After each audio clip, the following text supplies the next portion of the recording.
Ministério da Cultura e CBMM apresentam a 13ª edição do Fliaraxá.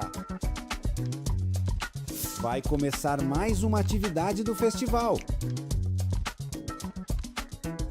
Compartilhe os melhores momentos nas redes sociais.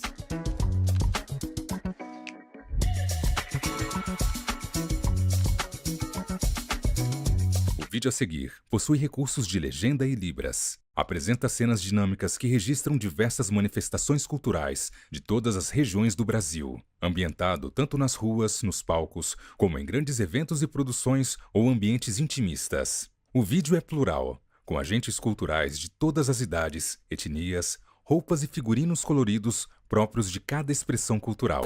A cultura é um dos mais preciosos instrumentos de democracia. É um canal de expressão plural que permite a convivência de diferentes vozes, histórias e visões de mundo. E por isso a cultura, tal qual a democracia, deve ser defendida e fortalecida.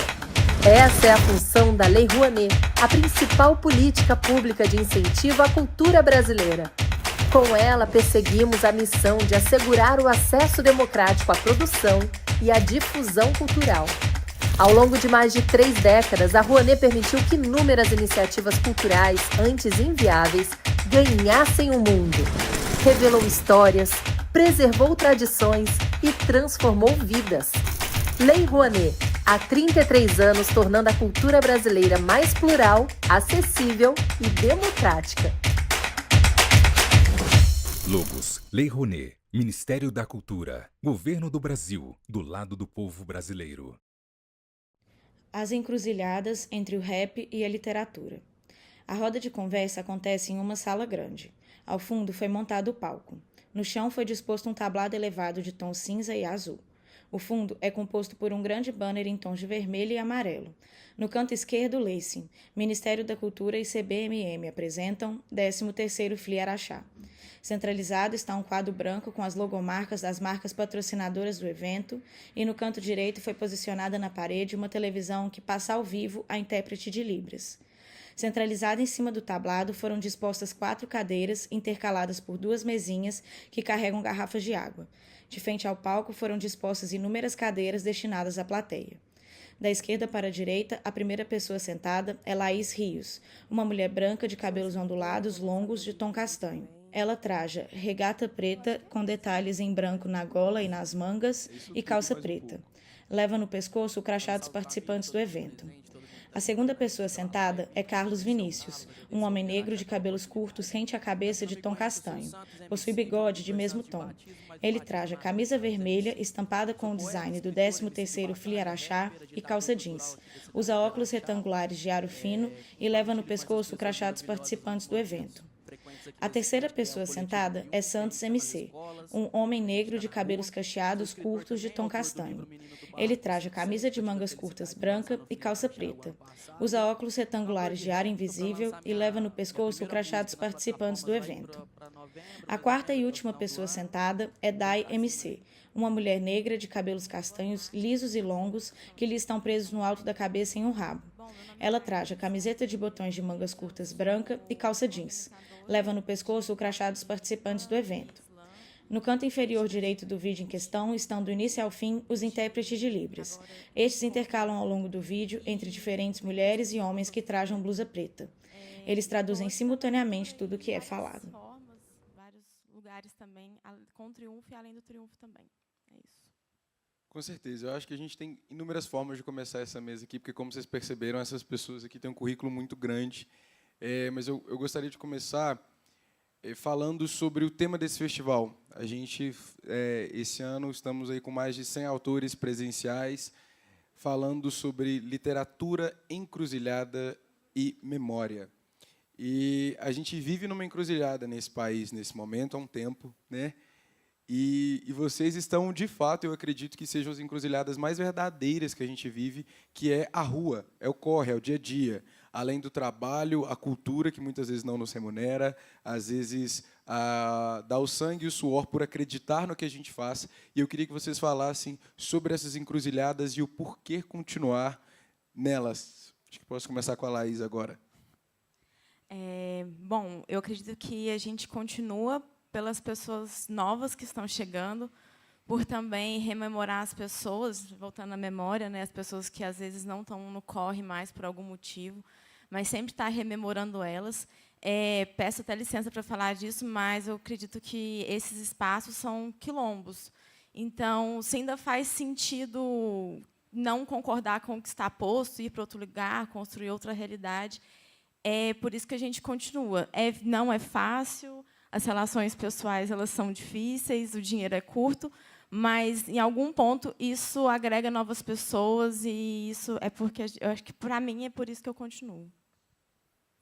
Eu entendo que não tem encruzilhada maior do que o artista que quer viver da sua arte. Na verdade, ele não aguenta viver sem arte, mas ele ainda não consegue se dedicar todo o seu tempo, 100% do seu tempo, para isso. Então, é essa vida dupla que a gente vive. Eu até brinco de ser aquele negócio assim, meio Homem-Aranha, que ele salva o mundo todo com a sua máscara, né, com a sua veste de super-herói, mas ele também tem que enfrentar a vida de Peter Parker. Ele é o único super-herói que tem conta para pagar. E eu acho que os MCs, os griots, os poetas, os rappers, vivem esse dilema dia após dia. Mas, se me permite até compartilhar uma vivência pessoal de hoje, de algumas horas atrás, do porquê continuar, o Alessandro Dornelos, que é Slam Master, o Slam Master mais antigo aqui da região que a gente tem, que organiza Slam e pá, ele me mandou, deve ter mais ou menos umas 2 horas, que um aluno dele, do ambiente socioeducativo, estava com o meu livro em mãos, tá ligado? O aluno, ele começou a escrever depois que a gente visitou o socioeducativo aqui da cidade de Araxá e conseguiu levar a poesia marginal para eles. Então, eu acho que não tem nada mais precioso do que isso, da gente poder levar a palavra, poder levar o potencial de transformação do hip-hop para esses ambientes que são o nosso público, que são os nossos ouvintes. Recentemente, também, a gente experienciou a Kathleen, o Luiz, que está aqui presente, está ali na plateia, que a gente foi até eles. O Luiz, a gente foi no Parlamento Jovem, a Kathleen, a gente foi organizar um slam dentro da escola Vasco Santos, e essas pessoas passaram a ir por livre, espontânea vontade ou pressão para a rua, para presenciarem, para participarem. O Luiz começou a competir no slam, a Kathleen competiu na primeira vez dela e já ganhou, tá ligado? Então, eu acho que não tem nada mais precioso do que isso. Eu acredito que, apesar de todas as dificuldades, eu continuo pelo peso de, muitas vezes, ser a primeira. Eu fui a primeira mulher a ganhar uma batalha de rima em Araxá, que acontecia desde 2019, e eu fui a primeira a ganhar no ano passado. Eu fui em Uberaba, eu ganhei uma batalha de rima pela primeira vez lá também, a primeira mulher a ganhar. Então, esse peso de ser a primeira mulher e de ser uma mulher negra, ele sempre vai estar comigo, e eu não posso simplesmente abandonar. Porque eu, petitinha, de 6 anos de idade, gostaria de ter visto alguém como eu em um palco, alguém como eu falando sobre as dores, os atravessamentos, de ser alguém como eu. Então, como eu não tive, eu sinto, eu sei a importância que é ser essa pessoa, que é ser uma referência para as outras que vão vir depois de mim. Então, esse é o maior peso, e é por isso que eu continuo, apesar dos atravessamentos. Eu e o Santos estamos dando oficinas também de escrita criativa para Slam em Ibiá. E, assim, é muito gratificante para mim, porque a gente vai um mês sim, um mês não, fica um tempo sem ir. E, quando a gente não foi, as crianças pediram para escrever poesia, por causa da gente, falaram que estavam com saudade da gente. Então, é um dos grandes motivos de ter força para continuar. Eu acho que é muito importante a gente contextualizar o que é o slam, o que é a batalha de rima. Eu vou dar um breve resumo para vocês aqui, para a gente aproveitar a mesa para falar mais sobre essas vivências, que eu acho que é o que todo mundo quer ouvir. O slam é uma batalha de poesia falada, que acontece na rua, sem uma estrutura prévia, sem grandes prédios, sem grandes equipamentos, com a vontade de falar e compartilhar a poesia. E a batalha de rima, eu acho que já é de conhecimento de todos também. Mas eu acho que o mais importante de pontuar sobre o que acontece é que a gente está falando de jovens que estão indo para a rua para falar de escrita, de literatura, para vivenciar isso na pele, no suor, e que muitas vezes é interpretado com uma outra ótica totalmente embasada em um preconceito estrutural do país que a gente vive. Ninguém aqui é criminoso, ninguém aqui está fazendo nada além de um trabalho literário que deve e é respeitado, tanto quanto todos os autores que pisam nesse espaço do festival. E isso é importante ser falado várias vezes, por mais que seja o óbvio, porque nós não estamos falando só para os nossos. A gente está falando aqui para várias outras pessoas que nos ouvem. E quando a Laís cita que são quilombos, justamente são espaços de aquilombamento, onde essas pessoas encontram um resgate para sobreviver. Porque quando eu acho que a gente se encontra na rua, a gente está num espaço onde todo mundo pode chegar, independentemente de onde vem. E muitas vezes, eu já ouvi isso, eu tenho certeza que vocês também, que as pessoas estão ali porque é muito melhor estar na rua do que em casa por causa de uma outra realidade. E elas escolhem optar pela poesia, pela literatura, em detrimento da criminalidade, de várias outras coisas horríveis que o mundo coloca sobre essas pessoas. Isso é muito importante ser falado, não só num discurso teórico, mas é porque esse discurso ele é prático. A gente está falando do dia a dia, de ir nas escolas, de falar com pessoas, de ir na rua e de discutir sobre o uso de drogas com pessoas que estão mais vulneráveis a essa situação, de discutir sobre abusos e sobre uma série de questões que não vão ser discutidas na escola com pessoas que precisam desse espaço para falar sobre isso. Então, antes de qualquer coisa, eu queria parabenizar vocês por esse trabalho, que eu acho que ele é surreal e extremamente necessário, não só para Araxá, mas para o país que a gente vive e para a realidade que a gente está hoje. Muito obrigado mesmo, de verdade. E agora, para a gente continuar, eu quero trazer muito a questão das memórias, porque eu acho que a gente quer aproveitar o tempo dessa mesa para falar sobre tudo que a gente se lembra de bom e de positivo também. A gente tem histórias incríveis que aconteceram nesse decorrer desse corre da rua, que não começou hoje, nem ontem, há muito tempo. E eu queria que vocês compartilhassem com a gente as melhores memórias que vocês têm, tanto no slam, quanto na rua, quanto para tudo.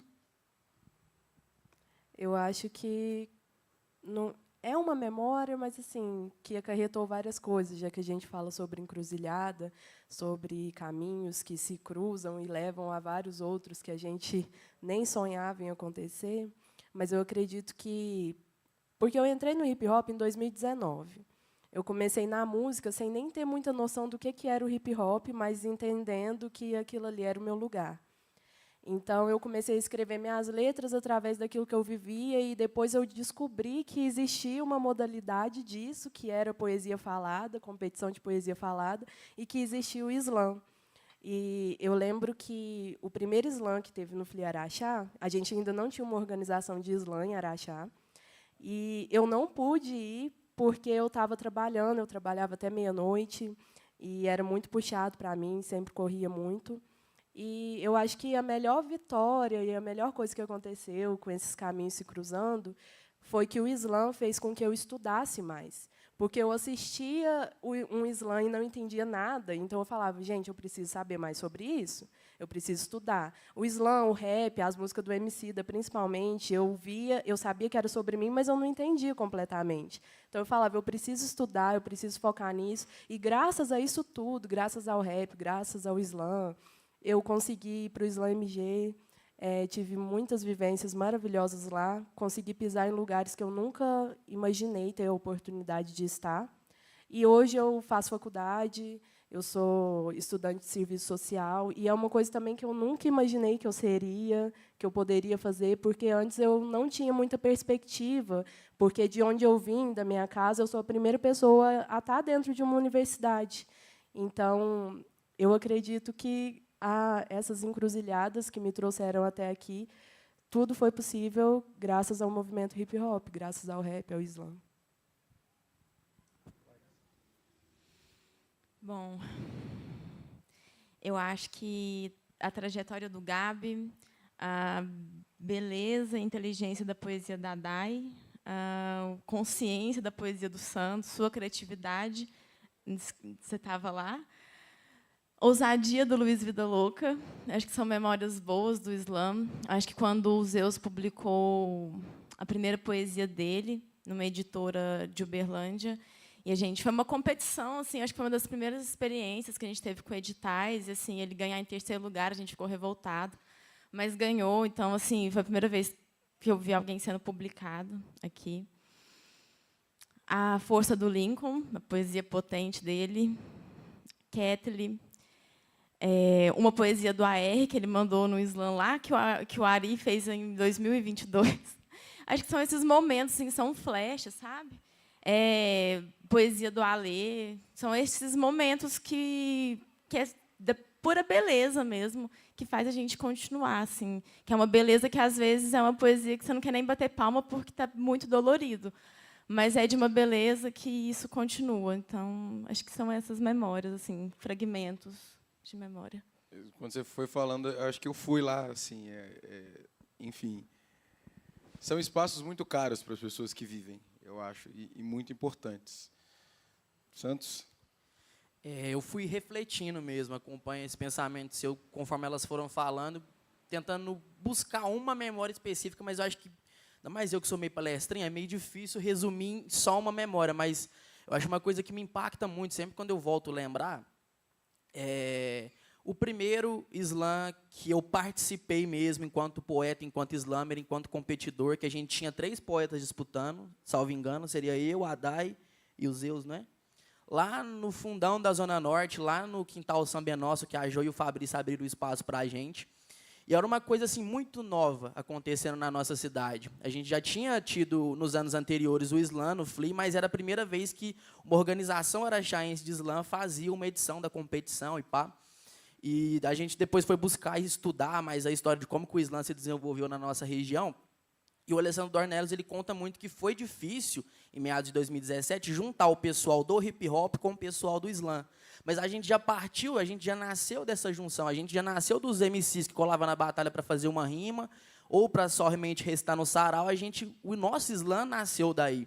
E foi um dia que foi muito louco, assim, a gente para pensar, a gente começa até a dar risada, porque pouca gente prestou atenção no dia.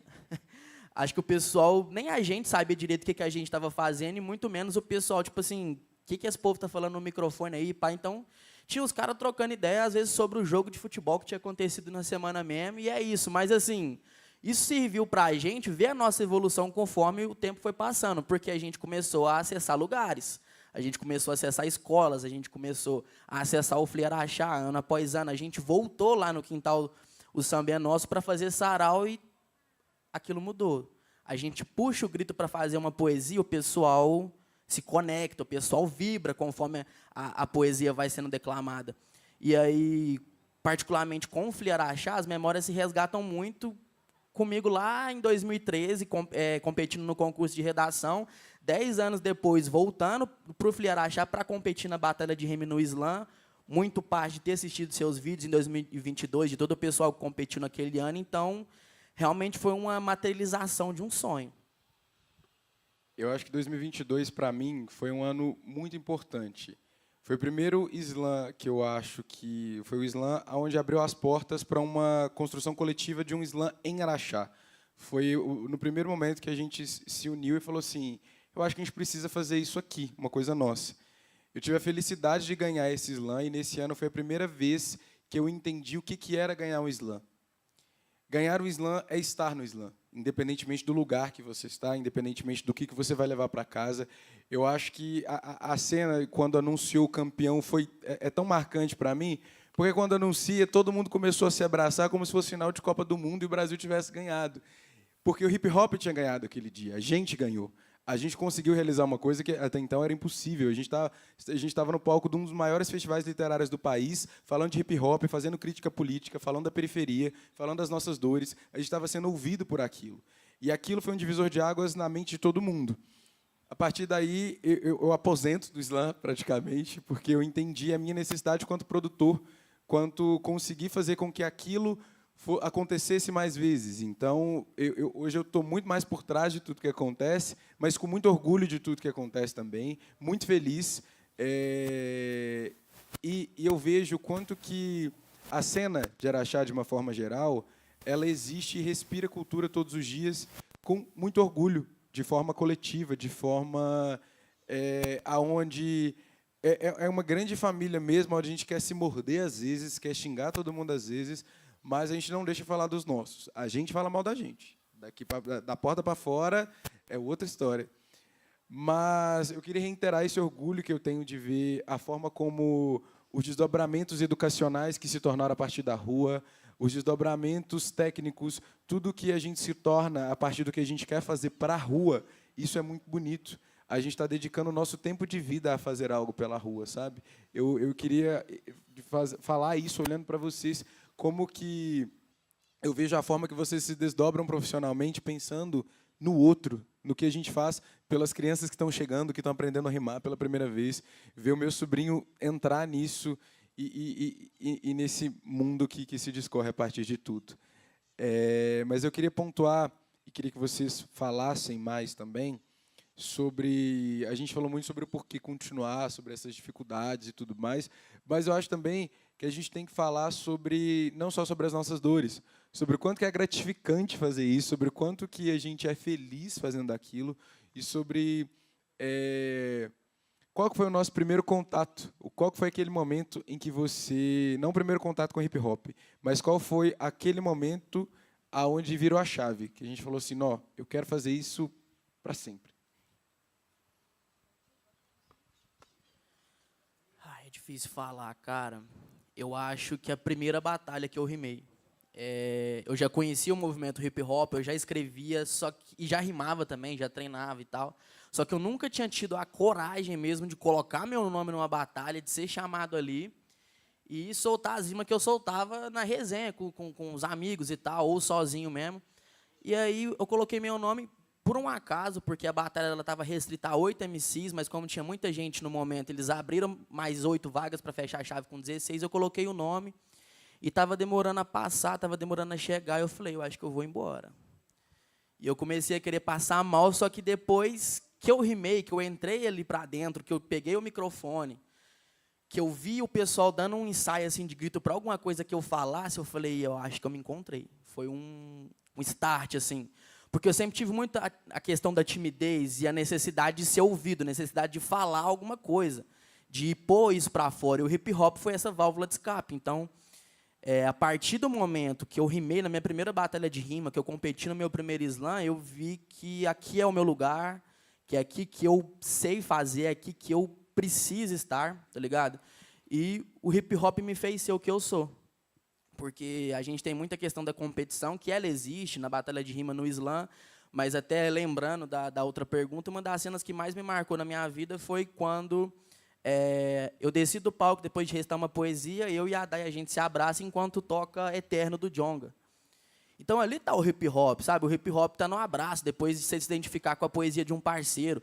O hip-hop está na comunidade, na periferia, que por muitas vezes, na verdade, eu acho que todas as vezes, não é vista. O Estado não chega lá, o poder público não chega lá. Então, parte de membros dessa própria periferia se organizarem em um coletivo, em um aquilombamento, e levar o conhecimento para o seu povo. Dali, inclusive, surge o hip-hop griot, que foi onde seu sobrinho rimou, onde outras crianças estão tendo a oportunidade de rimar também. Eu acho que quando foi organizar a batalha, tinha 4 MCs, talvez 3, e eu. Aí você vê que, realmente, se você não estiver lá, não que seja eu, mas se não tiver eu, a Day, o Santos e mais um tanto de gente, umas 8 pessoas, eu falei isso na Fliarachá de 2022, se não tiver umas 8 pessoas, mas se você não estiver lá, vai fazer falta, eu acho que eu sinto isso. Eu acho que eu sinto falta para mim. Eu acho que é importante quando os nossos não suicidam e quando a gente não suicida também. Isso é hip-hop. E quando o hip-hop, assim, pelo menos o hip-hop e a maioria das pessoas estão conscientes e dialogando, eu acho que isso também é uma coisa que me mantém. Eu acho que é um espaço de diálogo que a gente não vai encontrar em outro lugar. Então, essa abertura, esse interesse, essa vontade de ouvir, falar e entender sobre o que está acontecendo, por que as coisas são tão problemáticas, isso me interessa, isso me conecta muito com esse lugar. Então, um pouco dessas coisas. Foi quando eu ia escrever uma carta de suicídio, e quando eu vi, eu estava escrevendo uma poesia, e aquilo ali me ajudou a me manter viva. Eu nunca tinha entendido por que todo mundo falava que o hip-hop salvava. Eu ficava assim, como assim o hip-hop salva? E aí eu percebi que era literalmente. Então, foi ali que eu vi que era para ser, para mim, para sempre, que eu tinha que viver por aquilo e fazer também para que outras pessoas que fossem escrever uma carta de suicídio começassem a escrever poesia ao invés disso. Eu acho que todos esses recortes aqui, eles são muito pontuais e eles se conectam em um determinado ponto. Assim, quando a gente fala sobre os nossos, né, a gente não perdeu os nossos pela falta de saúde mental, pelo suicídio de fato, a gente não perdeu os nossos pela falta de estrutura governamental.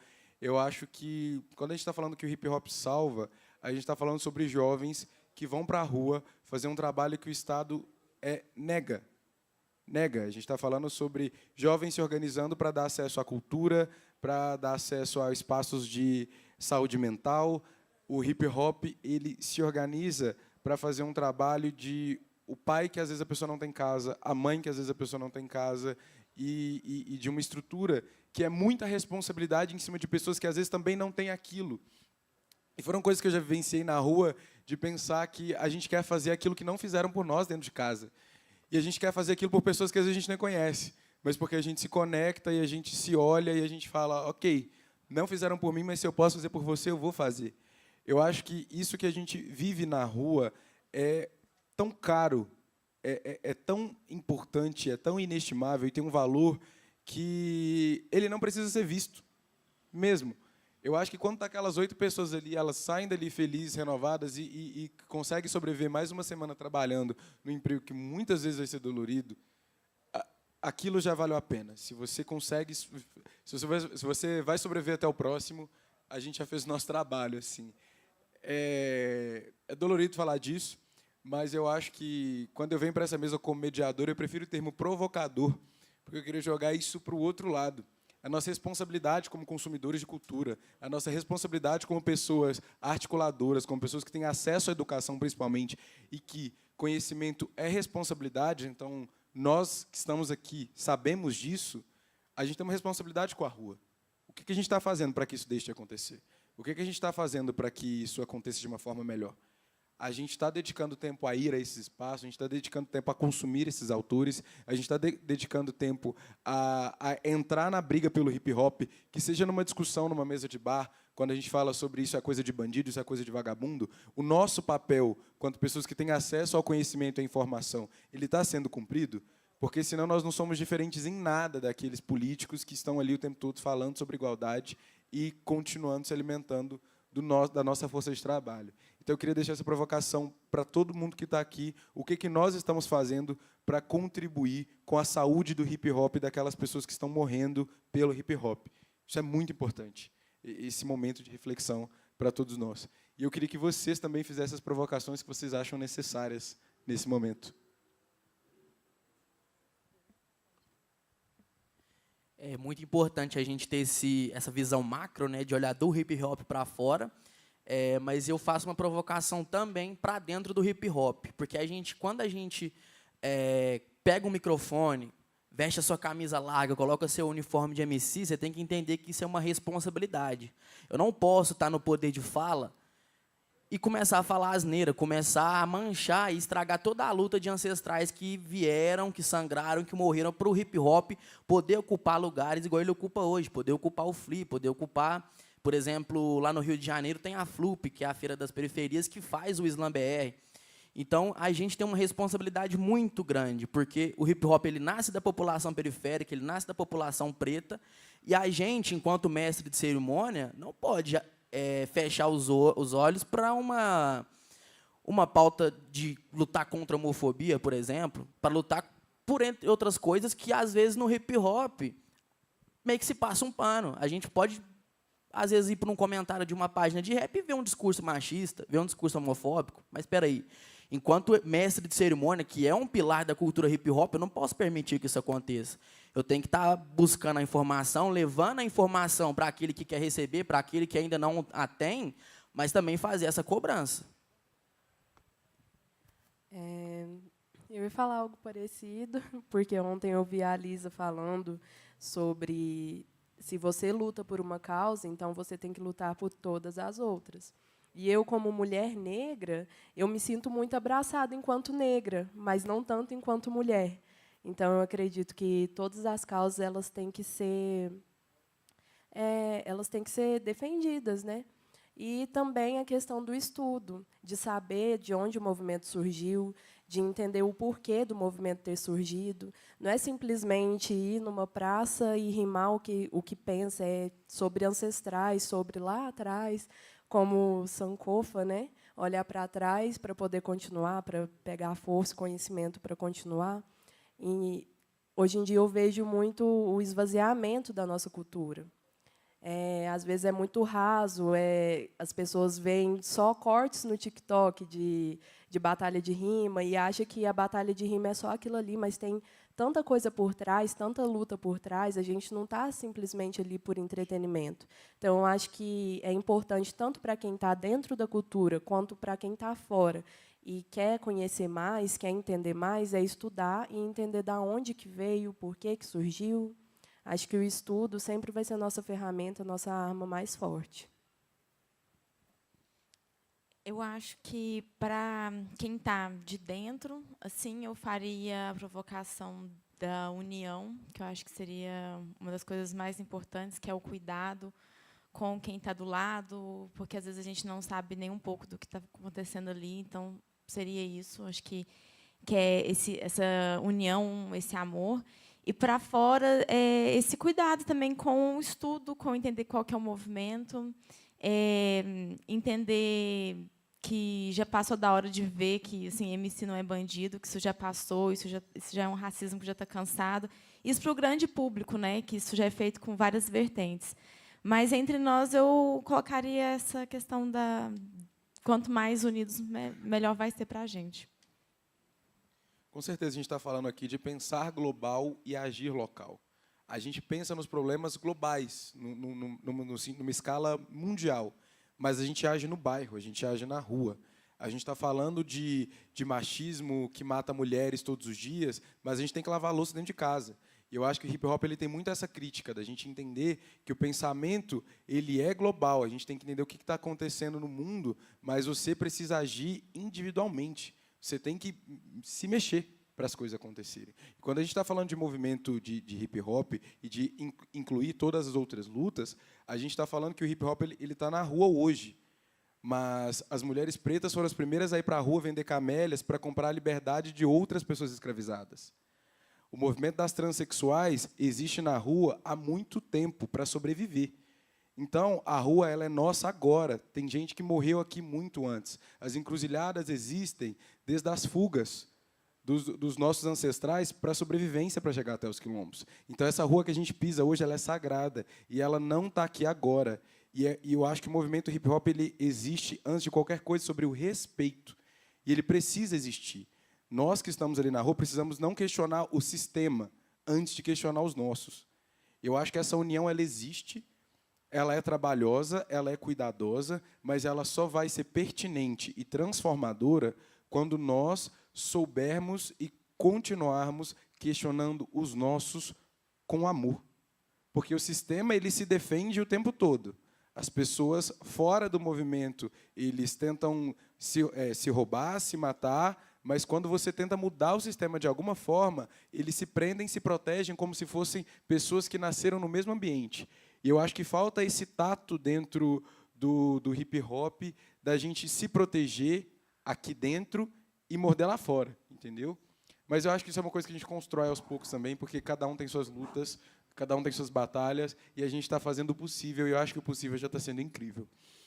Antes da gente caminhar para o final, para a gente fazer nossas considerações, eu queria ressaltar, mais uma vez, que quando a gente está falando de memória dentro desse festival, de encruzilhada, a gente está falando da potência desse palco, do palco que está lá fora, da estrutura toda que é montada aqui dentro, para que a gente tenha crianças que saiam daqui ganhando prêmio de redação e voltem hoje como autores com livro publicado, que a gente volte aqui com oficineiros, com pessoas que estão fazendo faculdade em cima disso, com pessoas que estão aqui lutando pertinentemente para o hip-hop e continuem estudando, frequentando ambientes acadêmicos e defendendo os nossos lá dentro, e ressaltar o quanto o trabalho de vocês é importante para nós. Para mim, pessoalmente, eu sou muito orgulhoso e eu sinto que é um privilégio enorme poder compartilhar essa mesa com vocês e queria ressaltar a grandiosidade de todos vocês aqui, porque isso é importante para Araxá, para o Brasil e para todo o movimento. Muito obrigado de coração.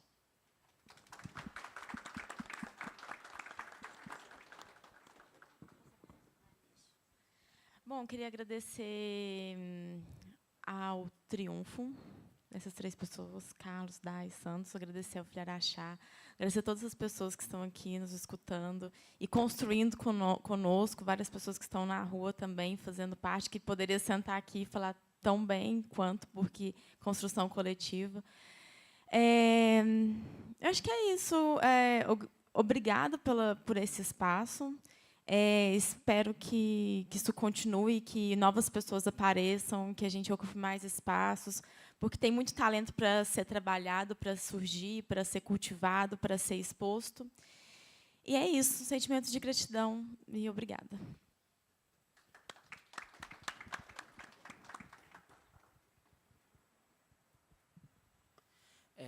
A palavra encruzilhada me pega muito mesmo, é uma pancha, é um soco que eu não consigo não falar de espiritualidade, até mesclando com um papo realmente da cultura, da resistência, quando se fala de encruzilhada, porque encruzilhada é Exu, e Exu é comunicação, Exu é movimento, e Exu é a rua, que não tem nada mais hip-hopper do que isso, né? Não tem nada mais griot, porque a Conceição Evaristo fala que o griot, além da palavra, ele usa seu gesto.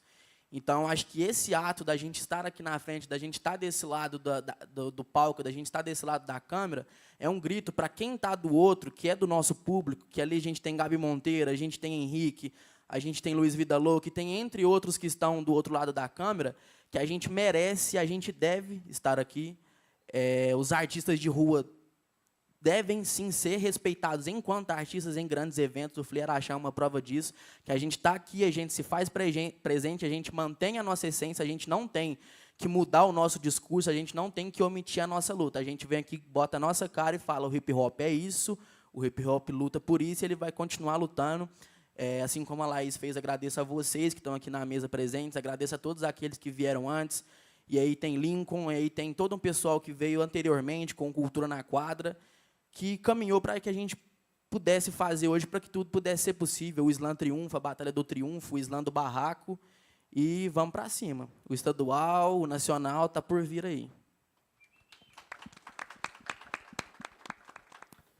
Eu queria agradecer a todos, a equipe aqui da Filharachá, que trabalha sempre muito bem todos os anos, porque a gente que é do hip-hop, a gente só foi descobrir que quer ser tratado igual a artista na FLI, gente. A gente não tinha água gelada antes disso, não. Então, muito obrigada. Queria agradecer a todo mundo que está presente. Grande parte eu conheço e eu tenho no meu coração. Agradecer quem está vendo online também. Agradecer ao Triunfo, que são essas pessoas aqui que me seguram, me mantêm firme, de pé.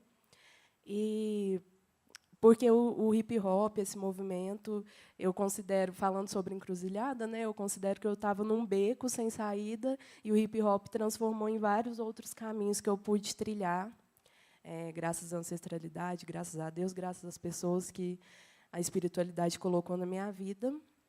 E é isso, agradecer a todos vocês por existirem, porque, graças à existência de vocês, eu estou existindo também. Nós que agradecemos. A gente vai encerrar o tempo aqui, porque a produção já falou no ponto que já deu o nosso tempo, mas eu queria mais uma vez agradecer a equipe do Filharachá, agradecer ao Triunfo e dizer que o Filharachá sempre estará de portas abertas, a gente vai ter água gelada sempre que vocês quiserem. Muito obrigado pelo trabalho de vocês, muito obrigado mais uma vez à equipe técnica que está por trás de tudo que vocês estão vendo aqui. E é isso, espero ver vocês em breve. Obrigado por tudo, gente. E hoje tem slam. E hoje tem slam. Hoje tem slam.